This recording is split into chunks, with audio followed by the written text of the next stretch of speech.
The history of field watches could probably be most appropriately traced back to World War I when the trench watch came into existence.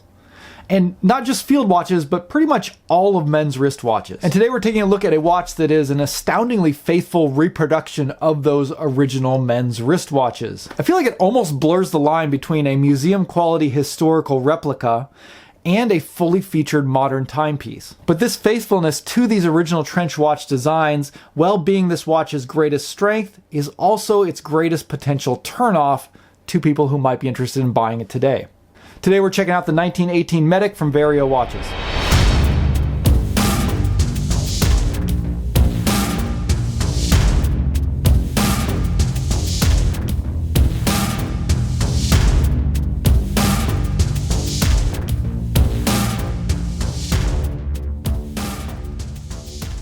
Hey guys, welcome back to Just a Watch. My name's Dave. I live in Japan. I love to collect affordable watches, talk about affordable watches, and try and find the best affordable watches that I can show to you guys. And I've got something really unique to take a look at today. Now, I've featured a lot of products from Vario in the past, mostly their straps and accessories, but I've also reviewed some of their watches as well. And across everything that they do, I think the term that I always come back to when describing their products is attention to detail. You can really tell that Ivan, the guy who heads up Vario, just really obsesses over all of the tiny details into the products that he puts out. And with each successive watch release that this micro brand puts out, you can really see that coming to the forefront. Both the Vario 1918 trench watch and this Medic version that we're taking a look at today combine incredibly historically accurate features along with all of the modern components and functions that you would find today, such as sapphire crystals, high water resistance, reliable Japanese movements. And they do all of this at a price that's comparable to like an entry-level Seiko. Now, the watch that we're reviewing today was given to me by Vario. I do get to keep it after the review is done. However, other than the watch itself, I did not receive any compensation for this review, nor did Vario have any input into the content of this review. Also, this is part of a double review with Shane over at Relative Time. He has the brass version of this watch that he's taking a look at, so after you're done with this review, make sure you head over and check out his. I'll leave a link to that down below. But before we get too much further, let's go ahead and check out the dimensions and specifications on this watch.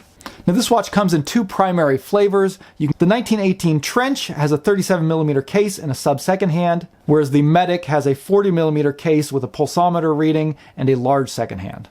And again, we're looking at the Medic version today. So 40mm case, you're getting 20mm lugs, but these are fixed wire lugs. You cannot use standard straps. You're going to be limited to either specialized straps or single pass or NATOs. You are getting 48mm lug to lug, a sapphire crystal, 100 meters of water resistance with a screw down crown. And inside you're getting a Seiko NH38 movement, which is basically an NH35 without the date complication, which is exactly what you want because this is a no date watch.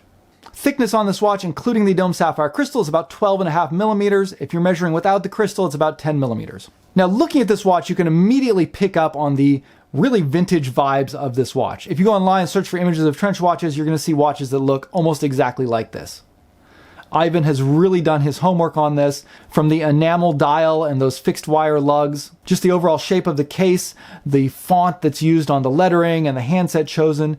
Everything just looks like it's right out of the early 1900s. And this was a time when the wristwatch was being pioneered. Before World War I, men primarily used pocket watches, and the only wristwatches were basically women's jewelry. But due to the demands of combat, men who were in the military found that pocket watches were too cumbersome, and they needed to find ways to be able to quickly and accurately check the time. And this meant that people had to figure out very quickly how to get a watch into a more ergonomic position. So those first men's wristwatches were basically just pocket watches that had wire lugs attached to them so that you could run a piece of leather underneath and attach the thing to your wrist. And working with that original template, the design was refined a little bit until you wound up with this trench watch. But this watch was created in 1921, so even though it looks almost exactly like one of those original trench watches, it's made using modern materials, a very robust and accurate movement, and it is far more durable than those original trench watches. And there's a couple of design features I'd like to really highlight on this as we go through and talk about it. The first is those wire lugs, because I think these wire lugs are one of the most unique features of this watch and probably one of the most controversial features. I know Ivan, when he was creating it, was sort of wavering between sort of taking the wire lug look that can be used with traditional spring bars or actually doing a watch with true fixed wire lugs like the original trench watches. And he took the bold move to go with the real wire lugs. So that means that this watch does not have any place for spring bars. You cannot affix any strap that relies on spring bars to this watch. It'll work great with almost any NATO strap. It'll work great with most NATOs and single passes because you'll basically just thread the strap through the wire lugs like you do with a normal watch. But any normal two-piece strap that uses spring bars is not going to fit on this watch. Fortunately, Vario has come up with a number of different strap options for this watch. They offer their own NATOs and single passes that will work with this watch, but they also created a custom two-piece strap that also has a bund attachment. So you can use that as a bund strap, which will give you that extra layer of padding underneath the watch. Really amps up the vintage vibes, almost to the level that I feel like I'm cosplaying when I wear it, which I don't do. And well, I think that bund strap really brings out the most faithful look to this watch, and it feels really cool. My favorite way to wear it was to wear it with the two-piece strap, but without the bund attachment. Now, this two-piece strap is very interesting because it actually attaches with a screw on the underside of it, and that's how you can attach it to these wire lugs. But you could also use this strap with basically any watch by threading spring bars through it, and it'll work just fine.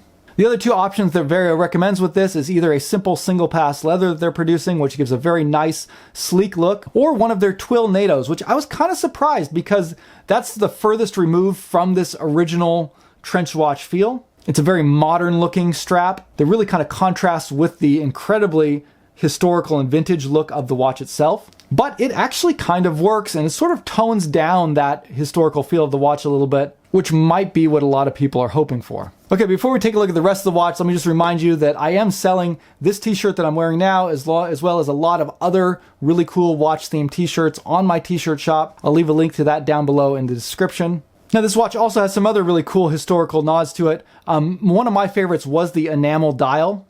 I don't see very many of those, and there's just such a beautiful look to a true enamel dial. You really don't see that, especially in the budget price range. Usually it's reserved for watches that are much more expensive.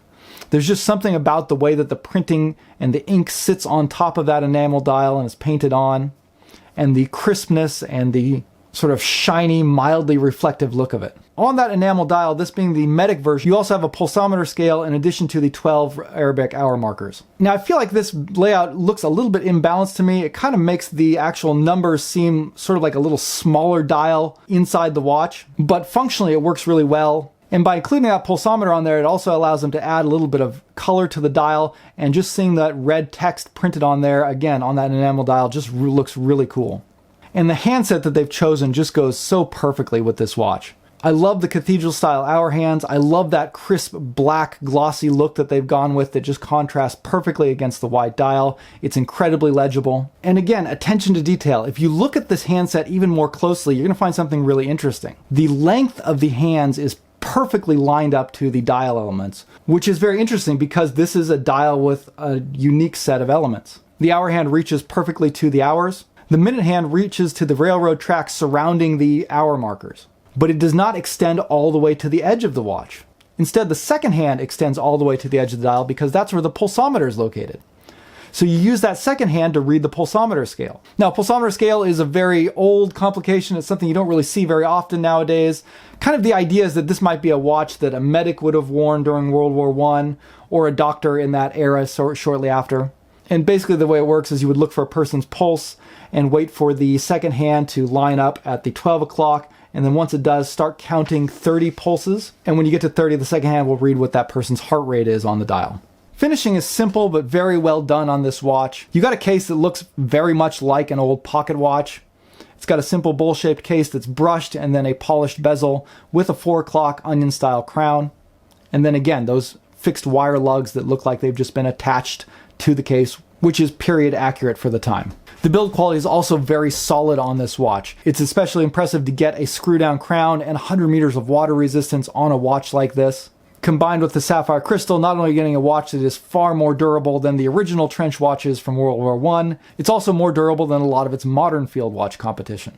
And one final modern update is that they've gone with Swiss Superluminova C3, looming both the cathedral-style hands and those large Arabic numerals. Now, Vario went with Swiss Superluminova C3 on this watch, and it looks great in the dark. It's obviously a huge upgrade from what they would have had back in 1918. However, at the same time, they didn't go with a particularly thick application of Lume, so while you get a very nice initial brightness that looks really cool, it doesn't last particularly long. This being a field watch and not a dive watch, you can give them a little bit of slack with that. But I would say that this is the one area of the watch that I could highlight as definitely something that could be improved, and one of the few obvious negatives of the watch. On my J-score measurement, after 1 hour, this watch was barely visible. The markers had pretty much completely faded, and the hands were just barely hanging on there, resulting in a J-score of only 1, which means it's about 10% as bright as a Seiko Samurai. And in this head-to-head, it was beat out both by a Vostok Commandeerski and a Hamilton Jazzmaster GMT, neither of which have particularly strong lume themselves. If this watch was fully charged, I'd say you'd probably get up to a half hour of good visibility. After that, it's going to be pretty tough to see in the dark. Okay, so let's wrap this up and let me tell you what I think about this watch. Technically, I think this watch is spot on. I think they totally accomplished their goal of creating what seems to me to be essentially a one-to-one replica of a 1918 trench watch. This is a very unique watch that no one else is really doing in this price range. So if you're interested in history in particular, I think this watch is going to have a strong draw to you. Or if you just like that really vintage aesthetic, I think this is going to be a great watch. This watch is currently on pre-order. The price is around $329 US, which I think is a great value, especially considering the level of detail that they have in this watch and the uniqueness of it. As far as drawbacks go, I think the only drawback really is the uniqueness of this watch. Again, there were times when I felt wearing this watch, particularly on the bun strap, that it almost felt like I was putting on a costume. This is a very interesting, very unique looking watch. I think it pushes past classic into, almost historical replica. And that might not be what some people are looking for in a watch. The other thing I would say is I think I prefer the dial design of the sub-second version better. I don't know how that 37mm size would wear on my wrist, because that is kind of a small size. But something about just the balance between the dial on this one with the 12-hour markers kind of being in that smaller circle and then having the pulsometer surrounded outside of it just looks a little bit off balance to me. It totally fits with the theme of the watch, but it just doesn't look quite as aesthetically pleasing to my eye. But I'd love to hear what you guys think. Tell me whether you fall in the category of someone who would really love to wear a watch like this, or if you think they went a little bit too far. But personally, this is the kind of thing I absolutely love to see coming out of Vario and micro brands in general. I love seeing a little bit of risks taken to produce something so incredibly unique, and that they made it so affordable. Anyways, that's going to wrap it up for me today. Thank you guys for watching. We'll see you later. Bye.